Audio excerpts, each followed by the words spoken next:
উপায়ে একটা কথা বলি। কথাটা হচ্ছে, মানুষ পৃথিবীর মধ্যে দুটা জিনিস চায়। এক, আজীবন বেঁচে থাকতে। দুই, আজীবন শান্তিতে থাকতে। তুমি এটা পৃথিবীতে পারবা না, আজীবন শান্তিতে থাকতে পৃথিবীতে পারবা না। কারণ তোমার এই পৃথিবী হচ্ছে একটা স্বপ্নের মতো, তোমার এই জীবন হচ্ছে একটা স্বপ্নের মতো। তোমার এই জীবনে কিছুক্ষণ তুফান আসবে, ঝড় আসবে, শীত পড়বে, বাতাস বইবে, আবার রোদ্দুর পড়বে। তুমি চিরকাল বাঁচবা কোথায় জানো? মৃত্যুর পরে পরকালে। তুমি যদি আজীবন শান্তিতে থাকবে কোথায় জানো? জান্নাতে। যে তুমি জান্নাতে শান্তিতে থাকতে চাও, তোমার এই স্বপ্নকে কাজে লাগাও, তোমার এই স্বপ্নে শান্তির বীজ রোপণ করো।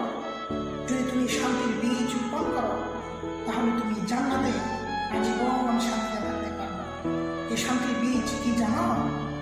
আল্লাহর দেওয়া আদেশ, আল্লাহর দেওয়া নিষেধ তুমি মেনে চলো।